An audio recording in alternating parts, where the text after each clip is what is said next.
What's going on, everybody? Welcome back to another episode of the Fans View podcast. Today's guest is a longtime independent wrestler. Fans will definitely remember.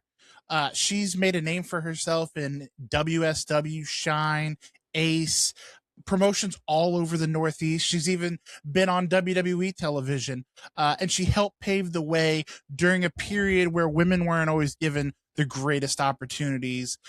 Please welcome to the show, Miss Brittney Savage. Brittney, how are we doing tonight? Hey, I'm good. How are you? Thank you so much for having me on. I definitely appreciate that. Absolutely. I'm excited to have on honestly, I don't think I'm overstating it when I say a pioneer in women's wrestling, especially in the Northeast. Thank you. I really, truly appreciate that. I've was with wrestling for like 19 years of my life. So I definitely, that means a lot. So thank you. Absolutely. You've been away from wrestling for a while now. What's life look like in 2026 for Brittney Savage? Let's see. I've had a lot going on personally. And then I have actually gone back to NYWC, but not wrestling. So I help to co-host a podcast every now and again. So Okay. kind of, dabbling back in, not just dipping that toe in. You can't help out. yourself. You can't help yourself. Once a worker, always a worker. Yeah. I mean, I stepped away from wrestling for a decent amount of time. And for some odd reason, it always just draws me right back in. But my top priority is obviously my daughter, right? She's getting old. She's never, sorry, my background. There's my background. Oh, that's so sad. Now we can see my entire kitchen. That's wonderful. Nice and clean. Go amazing. You. That's amazing. So sorry about that. That background was cool. So that's sad. Very sad. But yeah, so she's getting older. She just told me, I think it was last night, that she kind of wants to go down to see wrestling, which is shocking to me. So I'm excited for that too. Yeah, it's in the blood. It must be in the blood. And I should wrestle. Absolutely. I should have specified too. And I say you've been away from wrestling. You've been out of the ring for a little while now. Yes. Do people still recognize you from your in-ring days, or has enough time passed that it kind of catches people off guard when you're like, yeah, I was a worker for almost 20 years. So you're talking about wrestling, right? Like wrestling, yes, when I go down to wrestling. Okay. So no, I mean, a lot of them for the most part, especially like NYWC, that's the only place that I've actually gone back to, because it was like family to me. And I was with NYWC for a long time. They opened me with welcome arms when I needed a different school to attend to while I was on the road, literally like 4 days a week. So that was cool. But yeah, I mean, I don't think anyone's like really like taken by surprise, like that I was a worker, right. Because, which is good, right? Because if you're a wrestler and you're aspiring to be a wrestler, you should know, especially independent wrestling, you should know people who have paved that way for you, regardless if it's male or female. Absolutely. Couldn't have said that better myself. To kind of go backwards, growing up, were you always a wrestling fan? So it started when I was in 7th grade, and my best friend wanted me to watch wrestling. I was like, what is this? I was like, what the heck am I watching? So I started becoming involved where I would sit down, watch WWE, and I grew up with 2 older brothers, and I was the one watching wrestling. So make that make sense. But yeah, and then I stopped watching it for a while because I started getting older. I was like, this is so weird.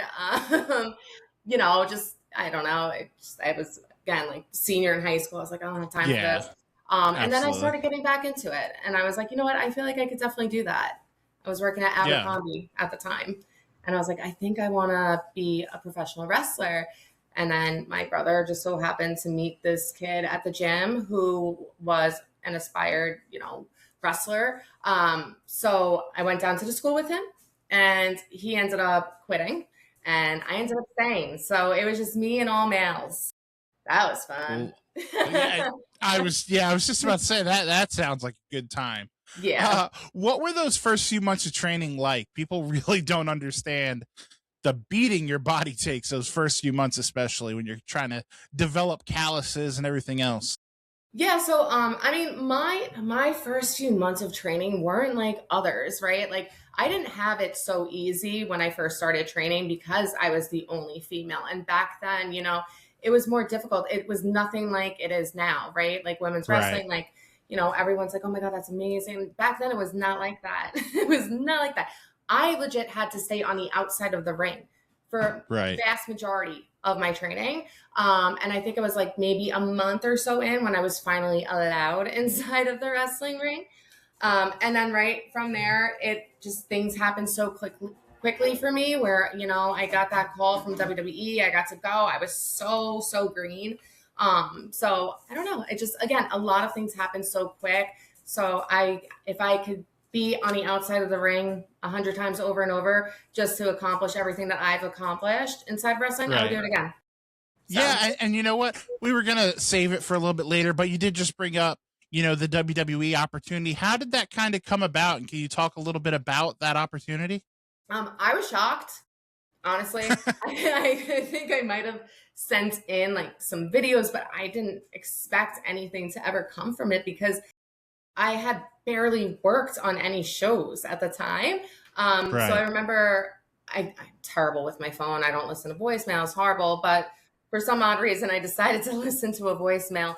And at the time, her name was Kristen. And so Kristen from WWE gave me a call. And I was like, oh my God, this is amazing. I missed that opportunity.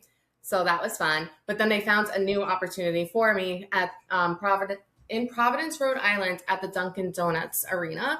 So I got to go. So I was like, oh my God, I need to work so hard. And it was so much fun. It was so much fun. It was between myself and another female.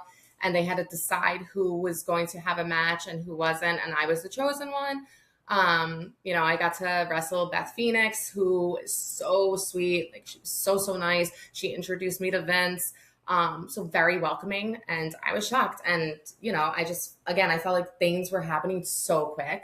And I was like, I don't know if this is a good thing or if it's a bad thing. So Right.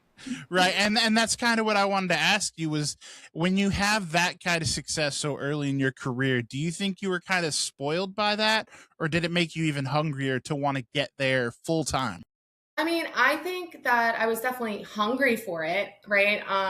Spoiled in a sense, like, could I have been spoiled where people were booking me because I was like that girl next door image, and I also went to WWE, possibly, but Right. I worked my butt off so much. Like when I tell you, like wrestling was my absolute life, where I would be at training 3 times a week, and then I would be on the road, like I said, about like 4 times a week. I'd be having like sometimes 2, 3 matches a day.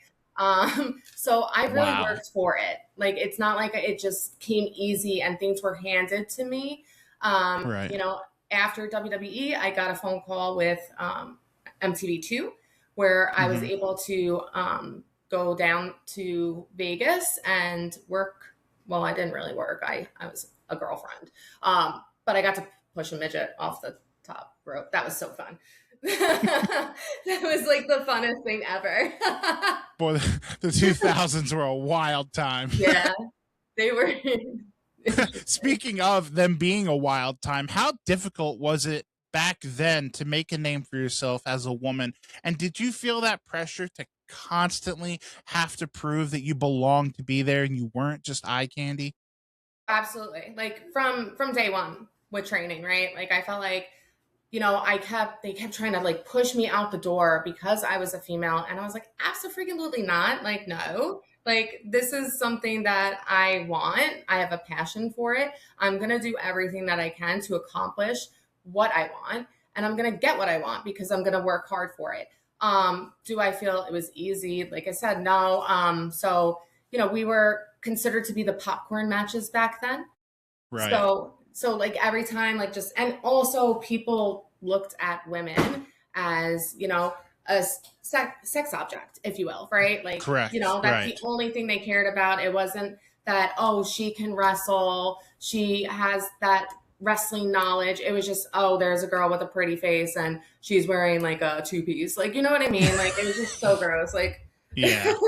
so gross. But Yeah. it made you work harder. And you know what? A lot of the times where even if I would wrestle at a wrestling show and there were maybe like 5 people, 10 people, I used that as like training in a sense, but I had the adrenaline behind it. So it was like practice, you know? Yeah, for sure. For sure. I want to talk about your time in WSU.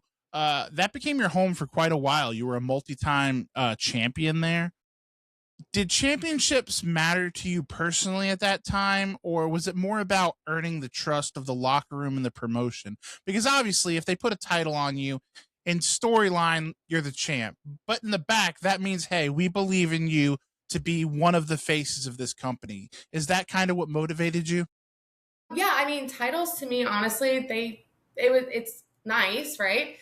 But Right. it's not the reason why I was wrestling. I wasn't wrestling because I was like, oh my God, that needs to be mine. Like, you know, like some people take it so serious and I'm just like, whoa, calm down. But when I first got handed a title, it was the WSU tag title with AJ from WWE, Miss April at the time. So we weren't supposed to win that match. It just so happened that the 2 that we were supposed to wrestle against, they were late and they weren't reliable. So then the promoter decided that he was going to just toss those titles right at us. And this is our first time working together. So like we didn't know how our chemistry would be, right? And then she goes and gets signed by WWE, and then it's just me with 2 titles. So, you know, I got kind of like tossed around a little bit with different people, like other workers, but yeah. yeah. I hope that AJ kid did something with her career. I hope it worked out for her. Yeah. I mean, I haven't been in contact with her in a while, but I know she was killing it. So yeah, for sure. You also won the J-Cup tournament twice, which is a huge accomplishment. It's a very big deal up in that region. What did those tournaments mean to you? That had to be kind of a special time in your career. It was exhausting. I love that Northeast honesty that you can't help yourself. I'm so transparent. No, again, like I'm like such a humble person. Like I appreciate everything that I had received. But that's the other thing too. I didn't want people to feel that I was just getting these things because of my name and things I have done like that. I just wanted them to know like I was getting it because I'm reliable and I always show up. But it was fun. It was nice. Again, it was like really exhausting. I had to wrestle so many times, but I was in such great shape. Oh my God. If that was me now, I'd be dead after the first match. Like, gotta come sweep me on up. Love it. I love it. I respect the honesty. Who were some of your favorite people to work with, back then in your prime? Who were some of the favorite people you like to step in the ring with? I definitely loved working with Rick Cataldo. I feel like we had such a chemistry and, he and I were put together because I could not speak on the mic at all because I was always so nervous of what people thought, like the words that would come out of my mouth. I didn't want to offend anybody. And then it finally clicked to me, like, who cares? Like, no one's taking it literal. And if they are, then they probably shouldn't be here. Right. So I would definitely go with him. Mercedes, she was another one for me. Alicia, I got to work with them all the time. So those were the 3 big ones for me. And then there was a time where I got to work with Velvet Sky. That was fun. Awesome Kong, Angelina Love. So man, that's a who's who. Yeah, for sure. Miss April. So absolutely. And while we just brought her up, want to give a shout out to Alicia. She battles her health issues and different things going on. We want to throw a shout out to her that we're thinking about her. Women's wrestling today is to say is a completely different landscape is the understatement of the century. Do you ever watch today's product and think like, damn, I wish some of these opportunities existed when I was wrestling every weekend? To be completely transparent, I don't watch wrestling anymore. I really don't. Fair enough. I I see clips and things like that, and I think what they're doing is absolutely amazing. The females, they have so much more TV time. They have so much more time in general, whether it's on independent. But I love it. I really do wish that was a thing back then. But, in order for that to be a now, you needed to go through all those hurdles. You needed those people, like you said, to pave that way for you. So absolutely. I'm definitely glad that it helped. For sure. Eventually you did step away from at least in-ring work. Was that a difficult decision, or is that something that kind of happened gradually and you were ready to get out? So the first time I stepped away is when I was getting ready to have my daughter. And then I was out for a while because, family first, right? Family above everything. Absolutely. And then I decided to make my way back to the world of wrestling. But I have so many injuries that for me, like even trying to get back in the ring, it was like a lot for me. Right. My neck is like really messed up. So, I'm again, like dust, I will fall apart in the ring. But I mean, you never know. I love being around wrestling. I think that's probably the biggest reason why I really don't watch wrestling anymore. And when I go to the shows, like I said, do the podcast, but it's hard to be around it when you have such love and passion for something. Absolutely. Yeah. So I'm Absolutely. like, never say never unless like a doctor was like, you absolutely cannot do it. But I don't even want that to happen. I'd rather be the one to make that decision for myself. So Right. you never know. Right. It could happen. Is it going to happen right now? Absolutely not. Absolutely not. Respect. One thing that fans forget is, wrestling ends for everyone. Father Time's undefeated.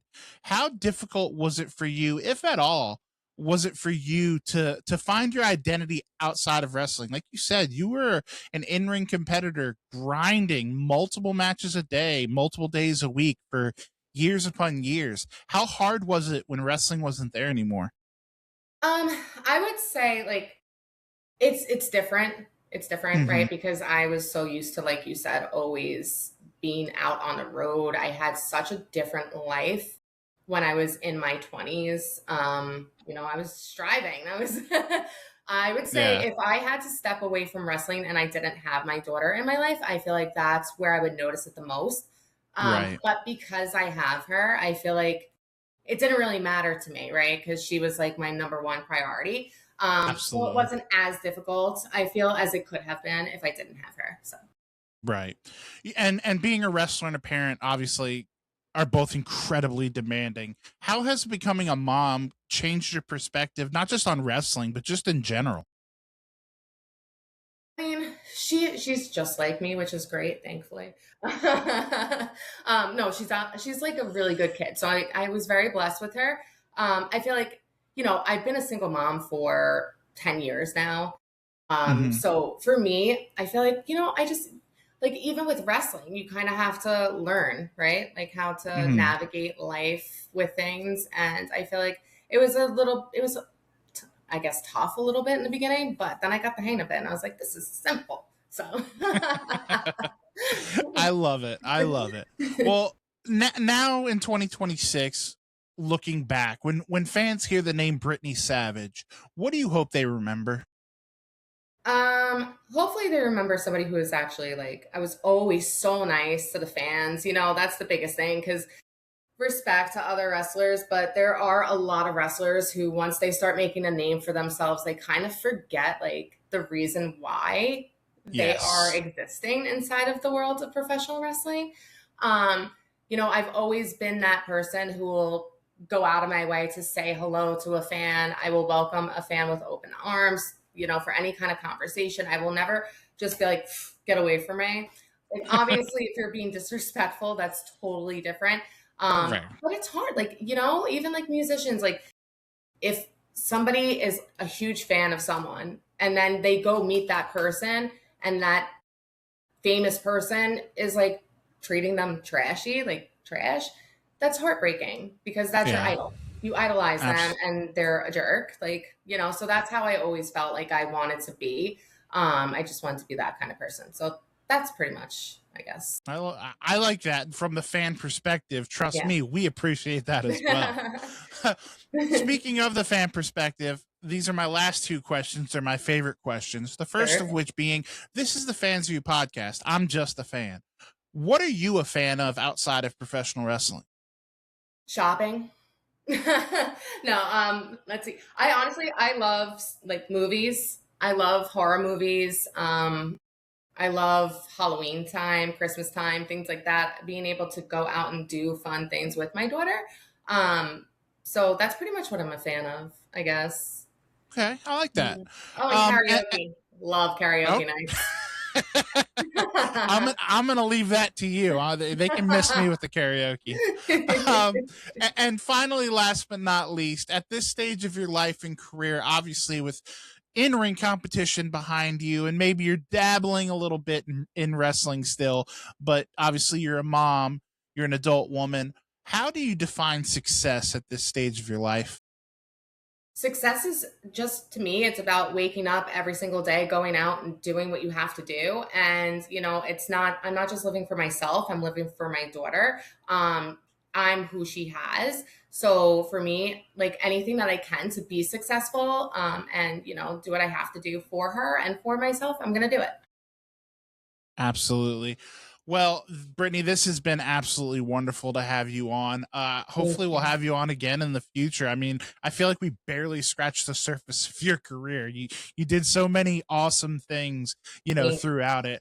But I want to give you the floor to plug your social media, plug that podcast you're dabbling in, and anything else you might have going on. Going to look for the Instagram because I just started it back up. I don't have Facebook or anything anymore.